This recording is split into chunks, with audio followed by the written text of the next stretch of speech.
Salut Mathilde, tu vas bien? Oui, et toi? Oui, aujourd'hui je compte arranger cette dispute et mettre les choses au clair, je vais vider mon sac. My expression in French is vider son sac, and we translate that literally, we get empty one's bag. Now let's see what this expression means. It's to say everything we think and everything that's bothering us, even if we bless.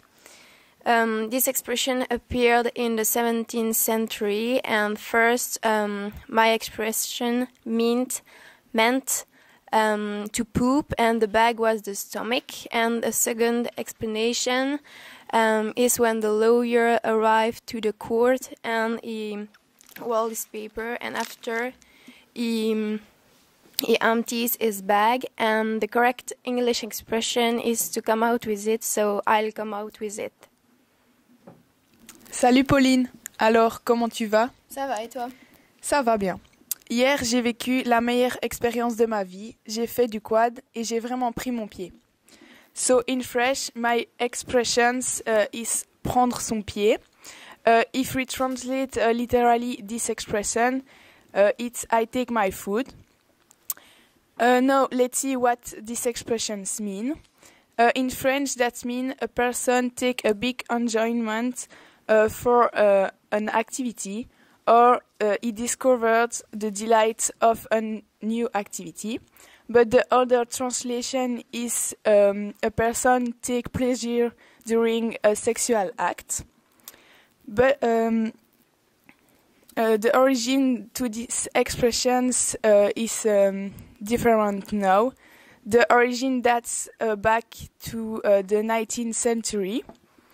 She means that the robber saved a piece of the loot for the partner in crime. After this expression progressed, and that means the woman take a ration.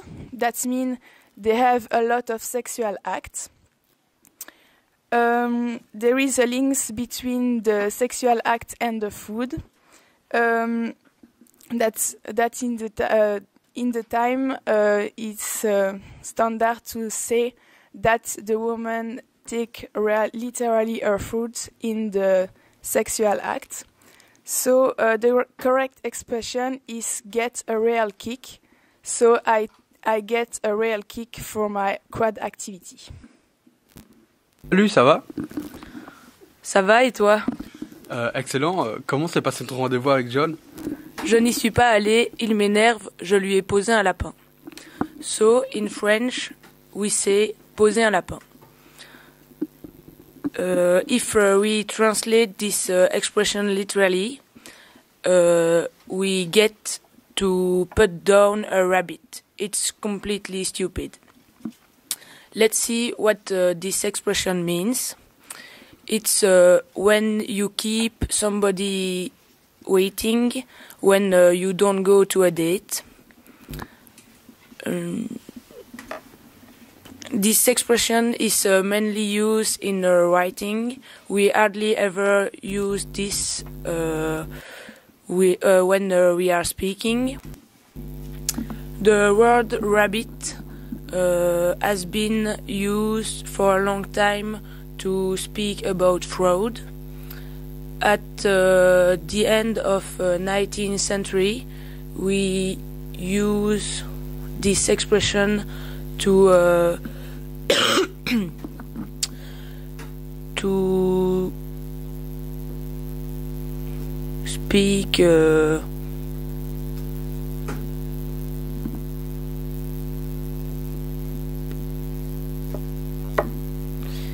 sorry. At the end of 19th century, we use this expression when you didn't pay the favors of a woman.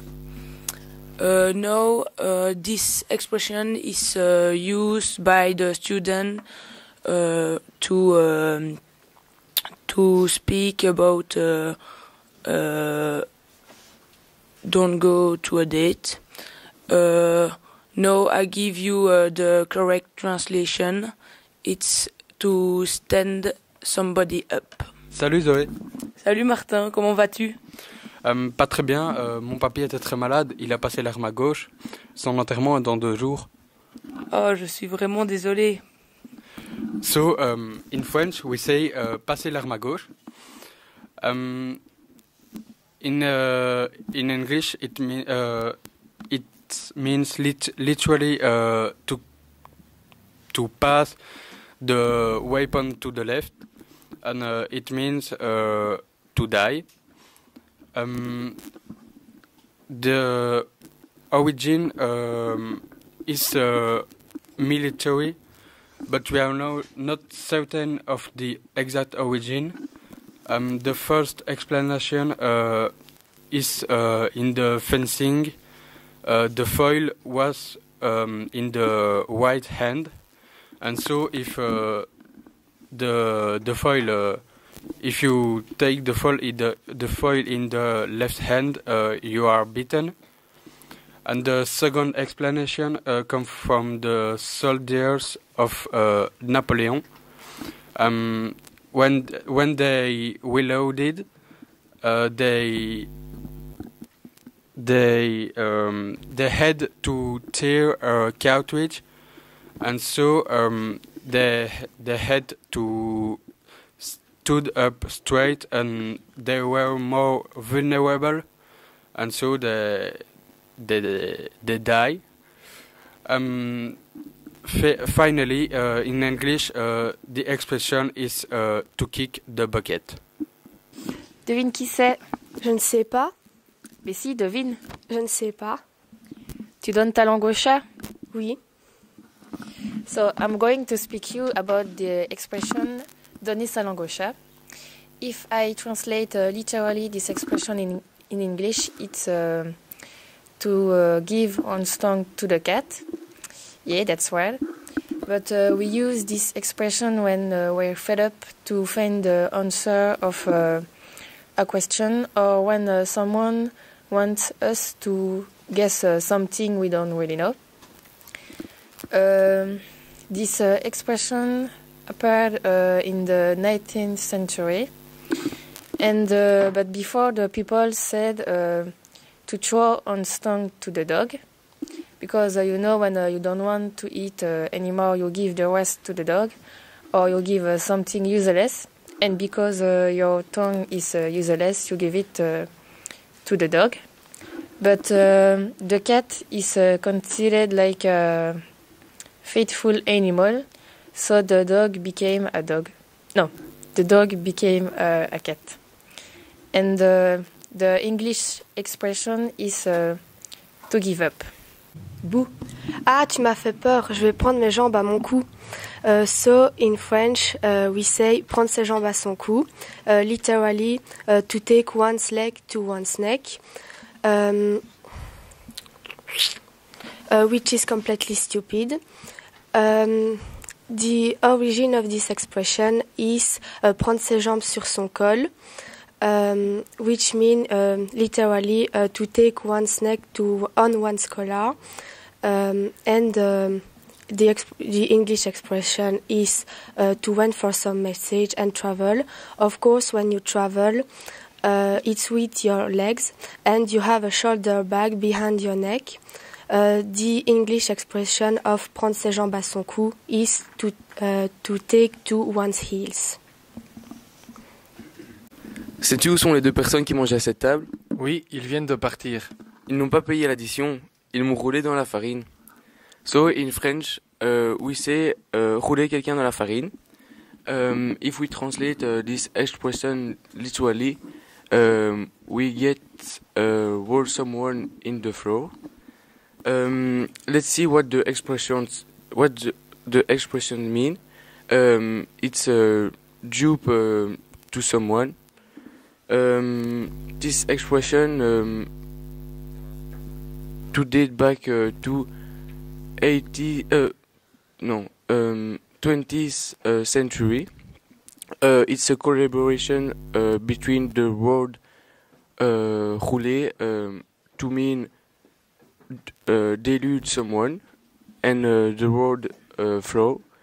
The throw was used to make up the actor, so we didn't recognize the actor, and they could delude the people incognito. And in English, this expression it's to take somebody for a ride. Flower.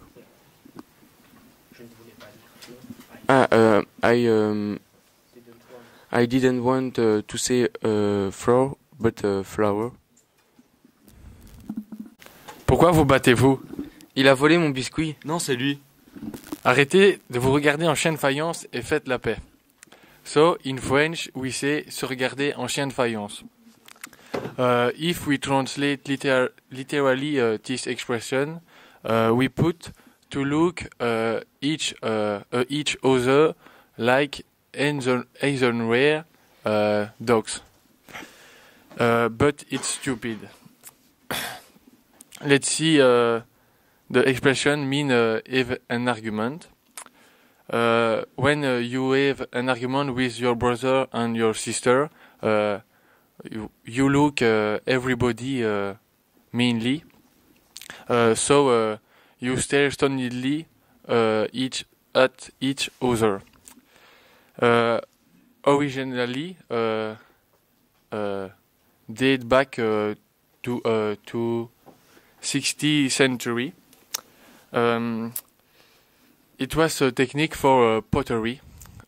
Honestly, I don't understand the link between the originally and the expression. Donc, this expression is stare stonedly each other.